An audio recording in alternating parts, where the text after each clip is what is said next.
স্মৃতির আলো। একদিন ভেবেছিলাম আমি দর্শনের পথে হারিয়ে যাব, অক্ষরের ভেতর গড়ে তুলব চিরন্তন সত্য। কিন্তু তোমার চোখের গভীরতায় ডুবে গিয়ে বুঝলাম সব দর্শনই নিস্তব্ধ হয়ে যায় ভালোবাসার সামনে। তোমার হাসি একদিন ভেঙে দিয়েছিল আমার সমস্ত যুক্তি। তোমার কণ্ঠস্বর নিভিয়ে দিয়েছিল শত শত তর্কের অগ্নি।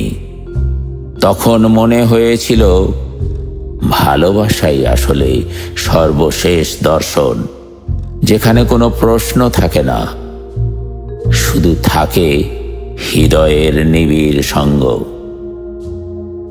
আমরা একসঙ্গে হেঁটেছিলাম গোধূলির নরম আলোয়, যেন সময় আমাদের জন্য থেমে গিয়েছিল।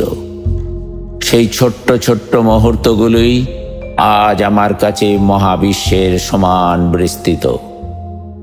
তুমি নেই, তবু তোমার স্মৃতি আমার অদৃশ্য সঙ্গী।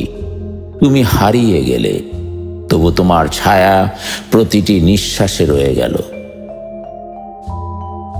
আমি যখন রোমিও জুলিয়েটের ট্র্যাজেডি পড়ি, মনে হয় আমরা সেই অসমাপ্ত গল্পেরই পুনর্জন্ম। আর লায়লা মজনুর মরুভূমির আকুলতা আমাকে মনে করিয়ে দেয় তোমাকে ডাকতে ডাকতে আমার নিঃশেষ হওয়া দিনগুলো। শিরি ফারহাদের পাহাড় ভাঙা ভালোবাসায় আমি খুঁজে পাই নিজের রক্তক্ষয়ী অপেক্ষা। হীর রাঞ্জাহার অমান্য সমাজ আমাদের চারপাশের বাধাগুলোকে মনে করিয়ে দেয়। আর আরফিউস যখন ইউরিডিসির জন্য অন্তহীন অন্ধকারে ফিরে তাকায়, আমি তখন তোমার মুখ খুঁজি আমার স্বপ্নের অর্ধেক আলোয়। সব প্রেমিক প্রেমিকারই গল্প আসলে এক গল্প, অসম্পূর্ণতার মধ্যেও পূর্ণতার গোপন প্রকাশ।